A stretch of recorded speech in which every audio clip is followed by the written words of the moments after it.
नमस्कार बच्चों, आज हम कक्षा 5 की व्याकरण पुस्तक से अध्याय 10 सर्वनाम और उसके भेद के विषय में पढ़ेंगे।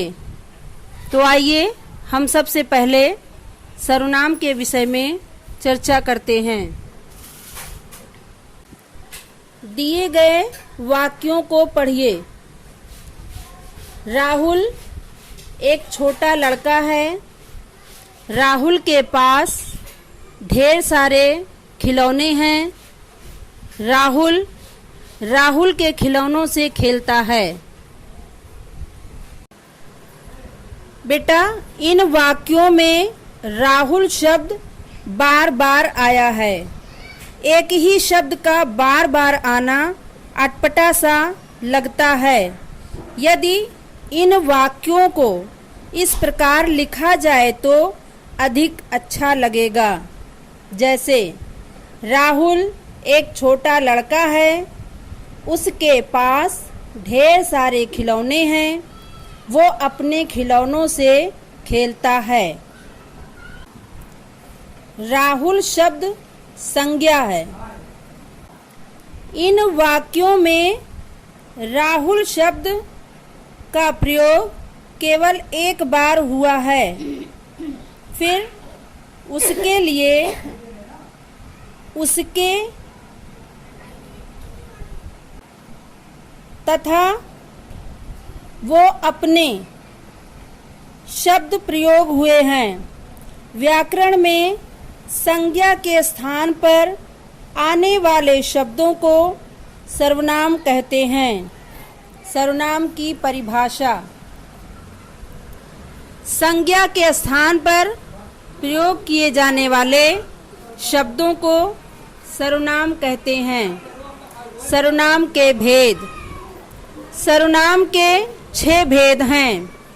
नंबर 1 पुरुषवाचक सर्वनाम, नंबर 2 निश्चयवाचक सर्वनाम, नंबर 3 अनिश्चयवाचक सर्वनाम, नंबर 4 प्रश्नवाचक सर्वनाम, नंबर 5 संबंधवाचक सर्वनाम और नंबर 6 निजवाचक सर्वनाम। नंबर 1 पुरुषवाचक सर्वनाम। जो सर्वनाम शब्द बोलने वाले, सुनने वाले या किसी अन्य व्यक्ति के लिए प्रयोग किए जाएं, उसे पुरुषवाचक सर्वनाम कहते हैं। इसके 3 उपभेद हैं। नंबर 1 उत्तम पुरुष, जैसे मैं, हम, यानी कहने वाला। नंबर 2 मध्यम पुरुष, जैसे तू, तुम, आप। ये शब्द सुनने वाला के लिए प्रयोग किया जाता है। नंबर 3 अन्य पुरुष, वह, वे। ये शब्द अन्य पुरुष के लिए प्रयोग किया जाता है। नंबर 2 निश्चयवाचक सर्वनाम। जो सर्वनाम शब्द किसी निश्चित व्यक्ति या वस्तु की ओर संकेत करे, वो निश्चयवाचक सर्वनाम कहलाता है। इसके 2 प्रकार हैं। का निकट के व्यक्ति या वस्तु के लिए, यह, ये। उदाहरण, यह मेरा घर है। खा दूर के व्यक्ति या वस्तु के लिए, वह, वे। उदाहरण, वह उनकी पुस्तक है। 3 अनिश्चयवाचक सर्वनाम। जिन सर्वनाम शब्दों से किसी निश्चित व्यक्ति, प्राणी या वस्तु का बोध नहीं होता, उन्हें अनिश्चयवाचक सर्वनाम कहते हैं। जैसे कोई गा रहा है, दाल में कुछ पड़ा है। नंबर 4 प्रश्नवाचक सर्वनाम। जिन सर्वनाम शब्दों का प्रयोग प्रश्न पूछने के लिए किया जाए, उन्हें प्रश्नवाचक सर्वनाम कहते हैं। जैसे बाहर कौन गा रहा है, थैले में क्या है? नंबर 5 संबंध वाचक सर्वनाम। जो सर्वनाम शब्द दूसरे सर्वनाम या संज्ञा शब्द से संबंध बताते हैं उन्हें संबंधवाचक सर्वनाम कहते हैं। जैसे जो मेहनत करेगा वो सफल होगा, जिसने शरारत की उसे डांट पड़ी। नंबर 6 निजवाचक सर्वनाम। जो सर्वनाम शब्द अपने लिए प्रयोग किए जाते हैं उन्हें निजवाचक सर्वनाम कहते हैं। जैसे मैं अपना काम स्वयं करूँगा, मैं अपने आप चली जाऊंगी।